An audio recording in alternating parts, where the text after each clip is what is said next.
Hello everyone. आज हम discuss करने वाले हैं non homogeneous system of linear equations. तो इससे पहले वाला जो वीडियो था हमारा, जिसमें हमने क्या डिस्कस किया था, homogeneous system of linear equations. ठीक है, तो उसमें हमने homogeneous system of linear equation के रिगार्डिंग जीरो सोल्यूशन कब होता है, इन्फिनिटली मेनी सोल्यूशन कब होता है, तो ये सारी चीज़ें देखी और उसके लिए एग्जांपल्स भी हमने सॉल्व कराए। ठीक है, तो उसके लिए ट्रिक्स भी डिस्कस की थी, तो उसके लिए आप पहले वाला वीडियो रेफर कर सकते हो। ठीक है, तो आज का हमारा जो डिस्कशन है कि non homogeneous system of equation और उसके रिगार्डिंग जो जो सारे केसेस है वो सारे हम यहाँ पे डिस्कस करने वाले हैं।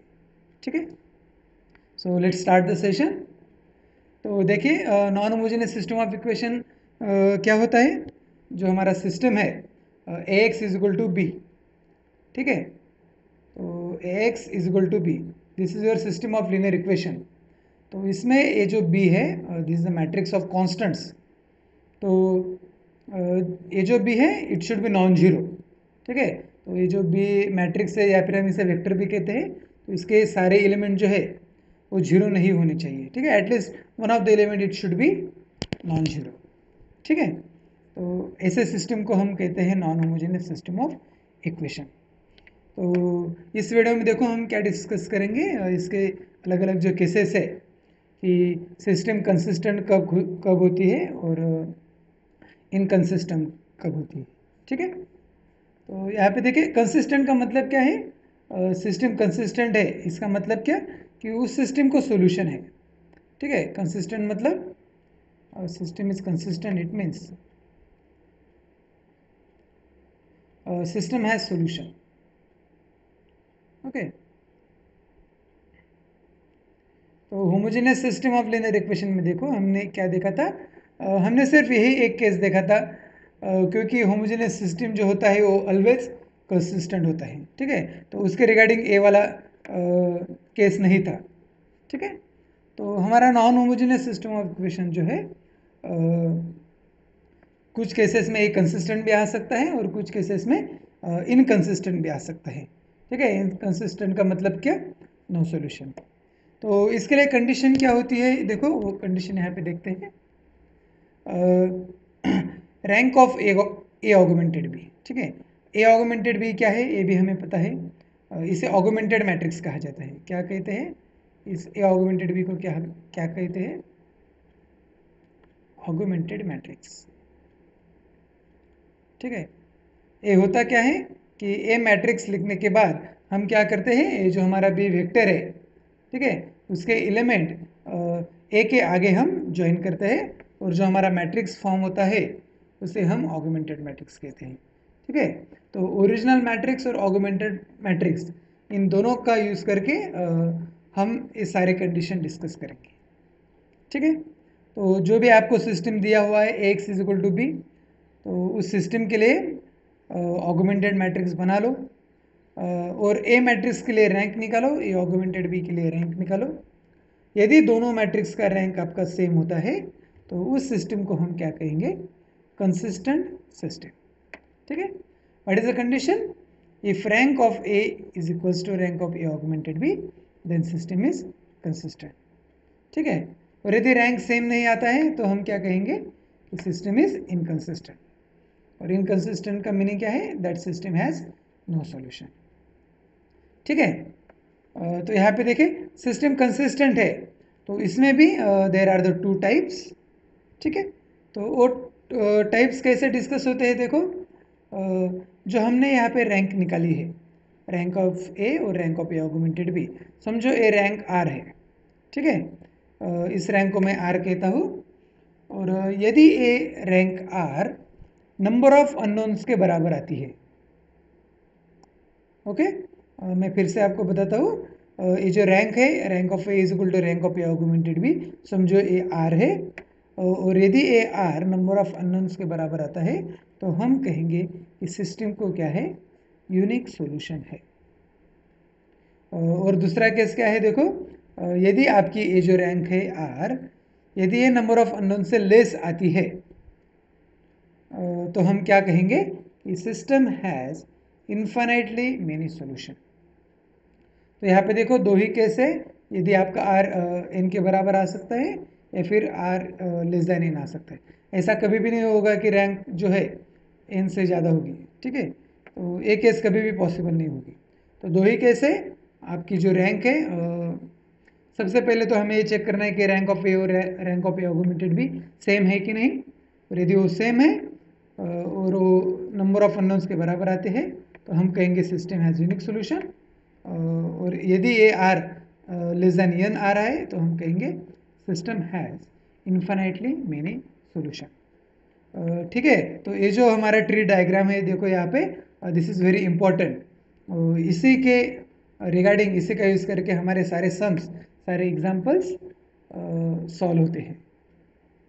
तो चलिए यही आपका जो ट्री डायग्राम है सिस्टम ऑफ इक्वेशन सॉल्व करने के लिए बहुत ही इंपॉर्टेंट है। तो इसी का यूज़ करके हम इन तीनों केसेस का एक एक एग्जाम्पल देखेंगे। तो यहाँ पे देखो होमोजेनियस सिस्टम के लिए सिर्फ दो केसेस थे, one is of zero solution and another is of infinitely many solution. और यहाँ पे देखो तीन केसेस है, one this is the first case no solution, second case unique solution and third is infinitely many solution. तो इन तीनों cases का हम एक एक एग्जाम्पल यहाँ पे देखेंगे। तो चलिए स्टार्ट करते हैं और एक एक एग्जाम्पल यहाँ पे सॉल्व करते हैं। See this first example, solve the following system of equations. यहाँ पे देखो x plus 2y plus Z it is equals to 4, ये सिस्टम दिया हुआ है। तो इसे सॉल्व करने के लिए देखो हमारा फर्स्ट स्टेप क्या है, सबसे पहले हमें इसे मैट्रिक्स फॉर्म में लिख लेना है। तो चलिए इसको मैट्रिक्स फॉर्म में लिख लेता हूँ।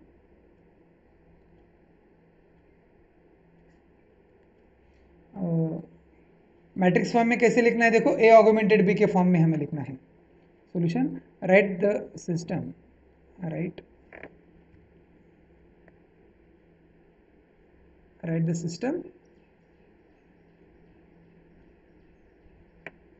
इन मैट्रिक्स फॉर्म।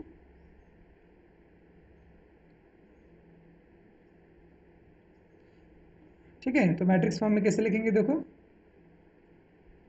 1 2 1 4 3 1 2 3 2 -3 -1 -3। ठीक है। तो क्या किया हमने यहाँ पे देखो, ए मैट्रिक्स फॉर्म किया इस सिस्टम से, और उसके साथ ही हमने क्या लिखा, ये जो बी मैट्रिक्स था, बी वेक्टर था, उसके एलिमेंट यहाँ पे लिखे। ठीक है। तो ए था हमारा ए ऑगमेंटेड बी, इसी को हमें आगे सॉल्व करना है। तो यहाँ पे देखो हमें इस मैट्रिक्स को रो इक्विवेलेंट फॉर्म में रिड्यूस करना है। तो रो इक्विवेलेंट फॉर्म में रिड्यूस करने की प्रोसीजर क्या है, यहाँ पे देखो यहाँ पे फर्स्ट कॉलम में एलिमेंट आ गया आपका, ए हो गया पाइवट। तो उसके नीचे के एलिमेंट हमें क्या करने हैं, जीरो करने होते हैं। तो ट्रांसफॉर्मेशन क्या यूज़ करेंगे, यहाँ पे देखो चेंज करना है R2 में, किसका यूज़ करके, R1 का। सो -3 टाइम्स R1, चेंज करना है R3 में भी, माइनस इसका यूज़ करके R1 का, -2 टाइम्स R1। तो यहाँ पे देखो 1 2 1, पहला रो वैसे के वैसे रहेगा।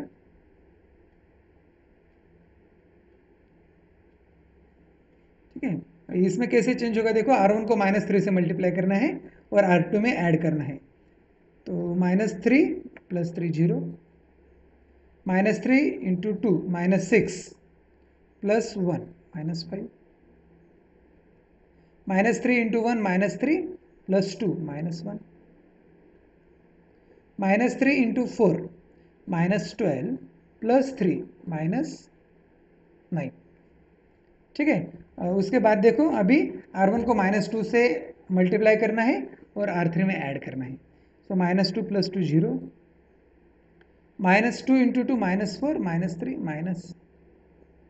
-7, so -2 -1 -3, -2 × 4 -8 -3 -11। ठीक है। तो उसके आगे देखो, यहाँ पे देखो ये जो माइनस है ये एलिमेंट पहले प्लस कर लेते हैं। तो प्लस कैसे होंगे, तो हमें क्या करना होगा, -1 को R2 से, R2 को -1 से मल्टीप्लाई करते हैं और R3 को भी -1 से मल्टीप्लाई करेंगे। तो 1 2 1, first row as it is, second row क्या होगा 0 5 1 9 0 7 3 11। ठीक है, तो यहाँ पे देखो अभी इसके नीचे के जो एलिमेंट है वो 0 0 हो गए। तो अभी हमें क्या करना है, सेकेंड रो में पहला नॉन जीरो एलिमेंट कौन सा है, ए वाला है 5। तो इसका यूज़ करके अभी हमें इसके नीचे के जो एलिमेंट है वो 0 बनाने हैं। तो 0 बनाने के लिए सबसे पहले इस एलिमेंट को 1 बना लेते हैं। तो 1 कैसे बनाएंगे, देखो यहाँ पे, तो multiply 1/5 times to R2, matrix A is equivalent to, पहला रो अपने आप वैसे के वैसे रहेगा 1 2 1 4 0, 1/5 से मल्टीप्लाई करेंगे तो ये 1 हो जाएगा, 1 को 1/5 से मल्टीप्लाई करेंगे 1/5 हो जाएगा और ये 9/5 हो जाएगा। ठीक है, नीचे का रो एज इट इज 7 0 7 3 11। ठीक है, तो यहाँ पे देखो अब ये पहला पाइवट हो गया, सेकेंड रो का फर्स्ट नॉन जीरो एलिमेंट है। उसके आगे हमारा प्रोसीजर क्या होता है, इस 7 को 0 बनाएंगे।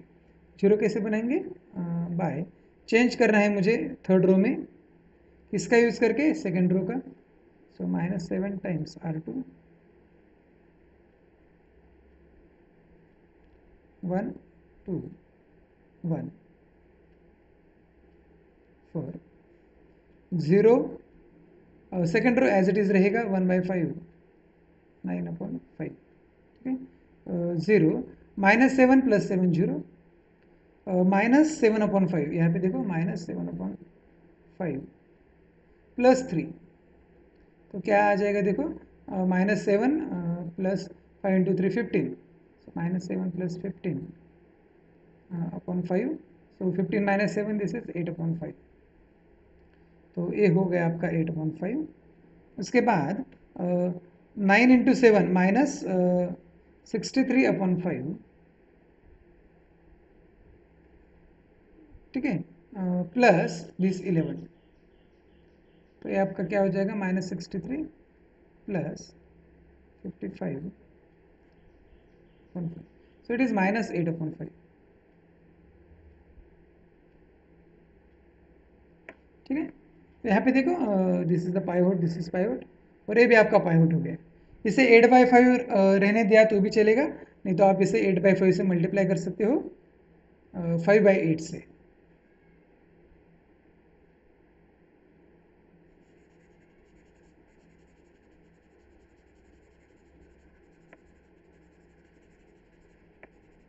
ठीक है, इसे मल्टीप्लाई कर दो 5/8 से, 5/8 मल्टीप्लाइड बाय थर्ड रो को मल्टीप्लाई करना होगा, 1 2 1 4 0 1 1/5 9/5 0 0 1 और -1। ठीक है, तो यहाँ पे देखो ये जो सिस्टम था, सिस्टम ऑफ लीनियर इक्वेशन, उसको हमने क्या किया, पहले मैट्रिक्स फॉर्म में लिखा, फिर उसके बाद उसे रो इक्विवेलेंट फॉर्म में रिड्यूस किया। तो एक बार रो इक्विवेलेंट फॉर्म में रिड्यूस करने के बाद नेक्स्ट जॉब क्या है हमारा, रैंक ऑफ ए और रैंक ऑफ ए ऑगमेंटेड भी कंपेयर करेंगे। तो यहाँ पे देखो रैंक ऑफ ए क्या आएगा, यहाँ पे ए मैट्रिक्स यहाँ से लेकर यहाँ तक है, ये जो लाइन है इसके पहले। तो रैंक ऑफ मैट्रिक्स का डेफिनेशन क्या है, तो आपका जो रो इक्विवेलेंट फॉर्म होता है उसमें नंबर ऑफ नॉन जीरो रोज कितने हैं या फिर नंबर ऑफ पाइवट एलिमेंट्स कितने हैं। तो नंबर ऑफ नॉन जीरो रोज कितने, यहाँ पे इस ए मैट्रिक्स में 3 है, तो रैंक ऑफ ए क्या हुई आपकी, rank of A is equal to 3। And what is the rank of A augmented B, rank of A augmented B कौन सा है हमारा, ये पूरा यहाँ से लेकर यहाँ तक। ठीक है, जिसमें 3 रोज है और 4 कॉलम्स है। तो इसमें भी देखो नॉन जीरो रोज कितने हैं, फर्स्ट रो नॉन जीरो है, सेकंड भी नॉन जीरो और थर्ड रो भी नॉन जीरो। तो इसकी भी रैंक भी क्या हुई आप हमारी 3। यहाँ पे देखो rank of A is also 3, rank of A augmented B is also 3। इसका मतलब क्या है, rank of A rank of A augmented B दोनों सेम है, इसका मतलब system is consistent. Since rank of A is equals to rank of A augmented B, system is consistent. तो हमारा काम सिर्फ इतना ही नहीं है कि सिस्टम कंसिस्टेंट है या इनकंसिस्टेंट है, इतना नहीं देखना है, हमें उसका नेचर भी चेक करना है कि उसको कितने सॉल्यूशन है। तो यहाँ पे देखो नेक्स्ट जॉब क्या होता है हमारा, ये सॉल्व करने के बाद इसके रैंक क्या है हमारी यहाँ पे 3। ठीक है, तो रैंक 3 है और अननोन्स कितने हैं, अननोन्स भी 3 है। यहाँ पे देखो पहला कंडीशन क्या है, ए इक्वल आ जाने के बाद हमें क्या करना होता है, चेक करना है कि उसके रैंक नंबर ऑफ अननोन के बराबर है कि नहीं। तो यहाँ पे देखो suppose it is R, so here R is equals to, R means rank, it is equals to number of unknowns n, which is equals to 3. Therefore system has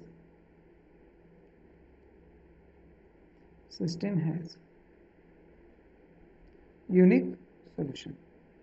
ठीक है, तो इस तरह से हमें ये सॉल्यूशन निकालना है कि उसको सॉल्यूशन कैसा है, यूनिक सॉल्यूशन है, इन्फिनिटली मेनी सॉल्यूशन है, या फिर नो सॉल्यूशन है। ठीक है, तो यहाँ पे क्वेश्चन क्या है, देखो solve the following system of equation, सिर्फ नेचर नहीं हमें ये सॉल्व भी करना है। तो ये सॉल्व कैसे करेंगे, यहाँ पे देखो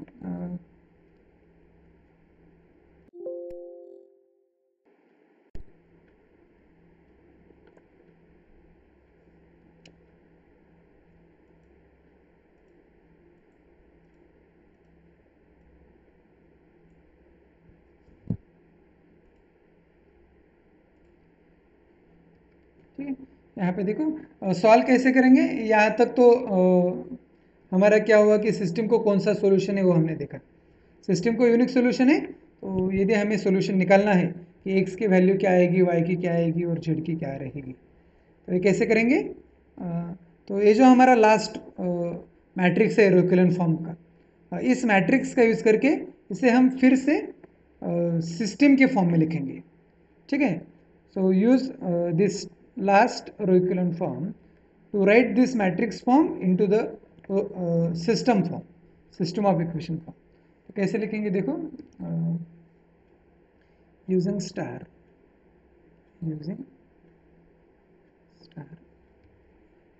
x plus 2y plus z, x plus 2y plus z is equals to 4,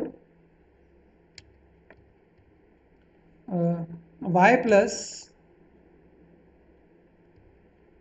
1/5 times z, 1/5 times z is equals to 9/5, and last z is equal to -1। ठीक है, तो यहाँ पे देखो z इज इक्वल टू -1 की तो वैल्यू मिल रही है हमें, z की वैल्यू, तो इसकी वैल्यू यहाँ पे पुटअप करो सेकंड इक्वेशन में।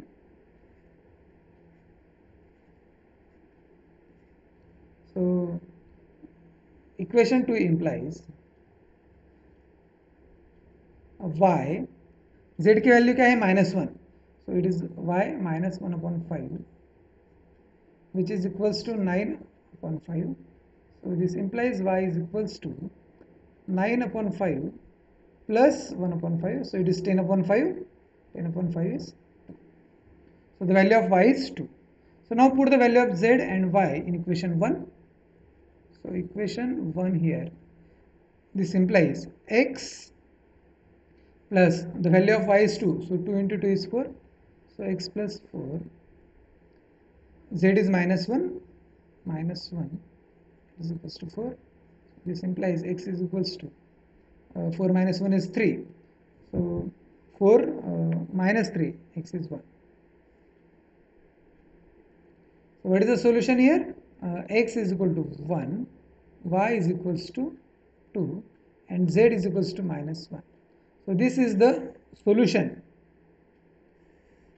to the given system। ठीक है, और ये यूनिक सॉल्यूशन है। तो आई होप आपको ये समझ में आया होगा कि हमें कैसे सॉल्व करना है। सबसे पहले हमने डिस्कस किया कि इसका नेचर कैसा है। कई बार आपको कैसे पूछते हैं, सिर्फ नेचर पूछते हैं कि आपको सिस्टम दिया हुआ है तो इसको सोल्यूशन कैसा रहेगा, यूनिक सोल्यूशन रहेगा कि इन्फिनिटली मिनी सोल्यूशन रहेगा कि नो सोल्यूशन रहेगा। ठीक है, और कई कई बार आपको सोल्यूशन भी पूछ लेते हैं। तो चलिए अगला एग्जांपल सॉल्व करते हैं, जिसमें और एक अलग कंडीशन डिस्कस करेंगे।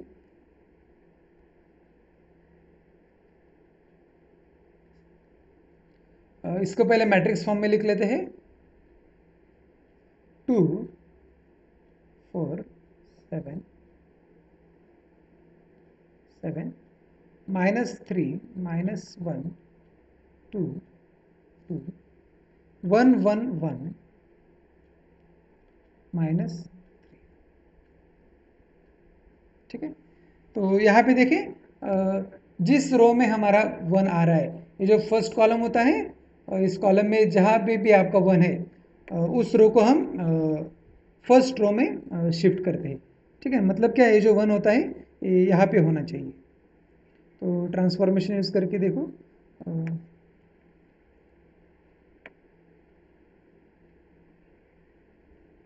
ट्रांसफॉर्मेशन क्या करनी होगी हमें, फर्स्ट और थर्ड रो हमें चेंज करना है।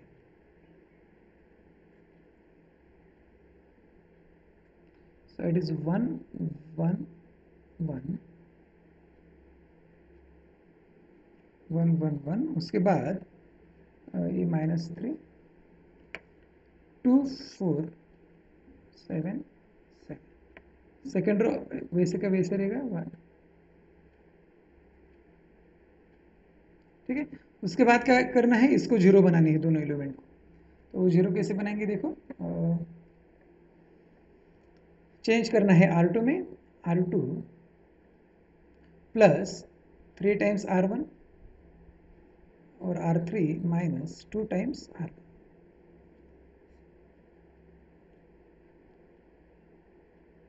तो first row as it is रहेगा 1 1 1 -3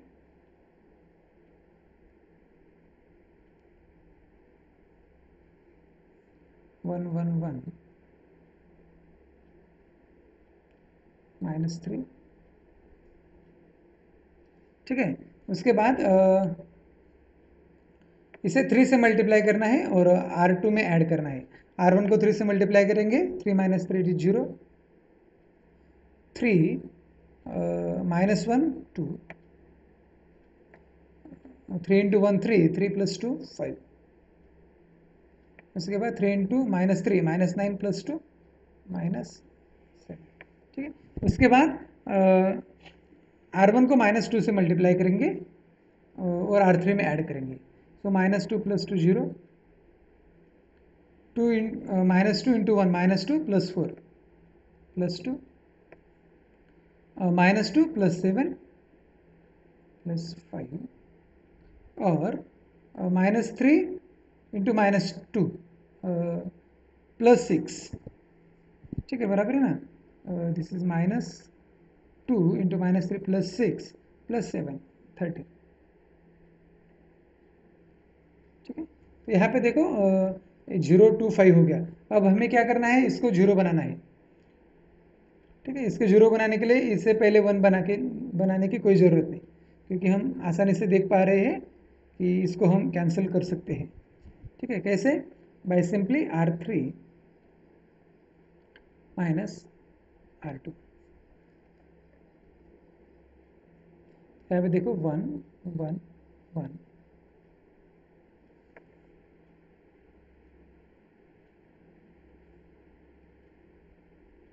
1 1 1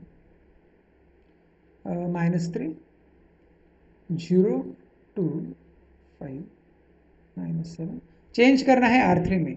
so it is 0, R3 minus R2, 2 - 2 0, 5 - 5 0 और 13 minus of minus +7, 13 + 7 it is 20। ठीक है, तो यहाँ पे देखें हमने ये जो मैट्रिक्स फॉर्म सिस्टम था उसे मैट्रिक्स फॉर्म में लिखा, और रो इक्विवेलेंट फॉर्म में रिड्यूस किया। हमारा नेक्स्ट जॉब क्या है, रैंक निकालो। ठीक है, तो यहाँ पे देखिए ए मैट्रिक्स हमारा यहाँ से इस लाइन के पहले वाला जो है ए, वो ए मैट्रिक्स है। तो यहाँ पे रैंक ऑफ ए क्या है, rank of a non zero रोज कितने हैं यहाँ पे, 2 रोज। ठीक है, ए वाला 0 रोज है, तो नॉन जीरो रोज आर 2 या फिर पाइवट्स आर 2, देयरफॉर रैंक इज 2। और रैंक ऑफ ए ऑगमेंटेड भी देखिए यहाँ पे, ए ऑगमेंटेड वे में नॉन जीरो रोज कितने हैं, ए वाला सेकेंड और ए बी थर्ड, तो 3 रोज यहाँ पे नॉन जीरो रोज है। तो रैंक क्या हुई हमारी यहाँ पे, rank of A augmented B is 3। ठीक है, so since rank of A is not equals to rank of A augmented B, दोनों की रैंक सेम नहीं है, तो फिर हम क्या कहेंगे, सिस्टम हैज नो सॉल्यूशन। ठीक है, यदि सिस्टम को सॉल्यूशन नहीं है तो हमारा आंसर यही पे ख़त्म होता है, आगे निकालने की कोई ज़रूरत नहीं। तो नो सॉल्यूशन का ऐसे ही पूछते सिर्फ what is the solution to the given system, unique solution, no solution, zero solution, none of this. तो आप ऐसे सॉल्व करके इसका आंसर दे सकते हो। चलिए और एक एग्जाम्पल डिस्कस करते हैं।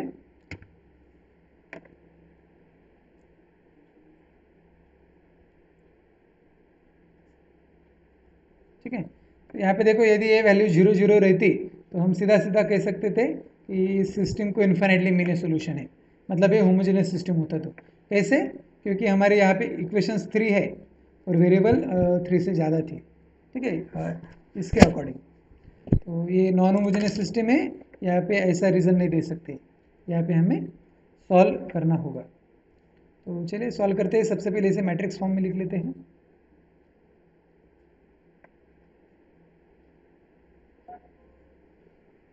वन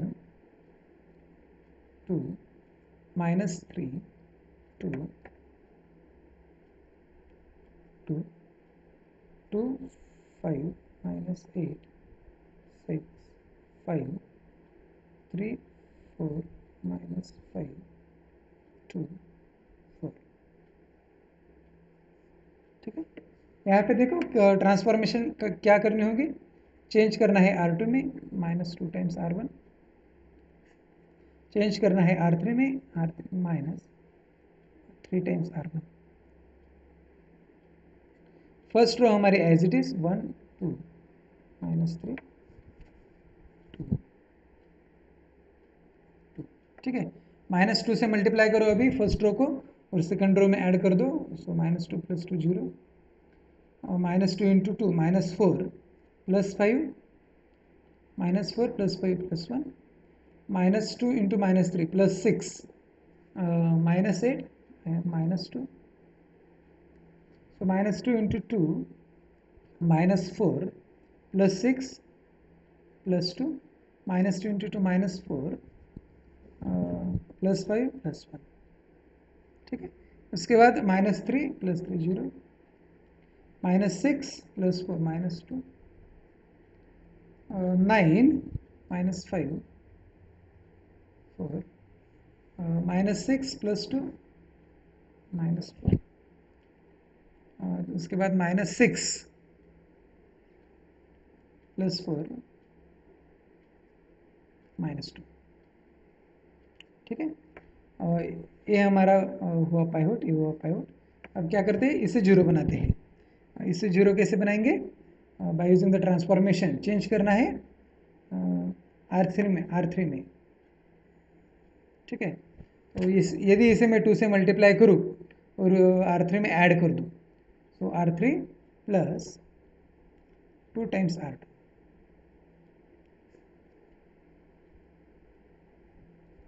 तो यहाँ पे देखो first row as it is रहेगी 1 2 -3 2 2 0 1 -2 2 1। उसके बाद 0, R2 को 2 से मल्टीप्लाई करना है और R3 में ऐड करना है, सो 2 -2 0 सो -2 × 2 -4 +4 0, 4 -4 0, उसके बाद 2 -2 0, ठीक है। तो यहाँ पे देखिए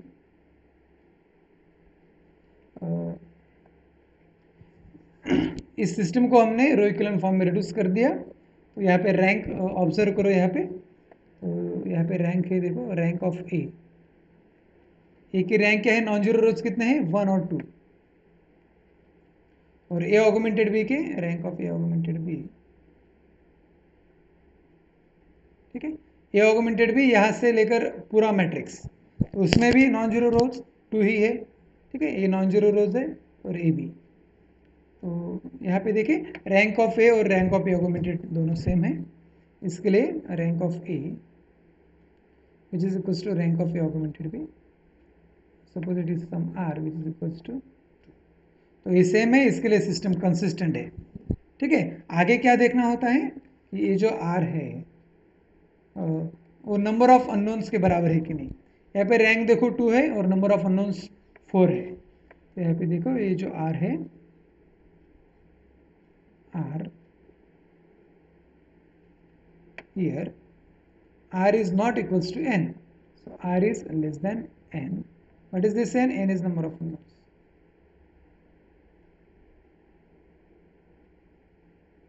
ठीक है, इसका मतलब क्या है, थर्ड वाली केस यहाँ पे देखिए rank R is less than n, so the system has infinitely many solution. So the system has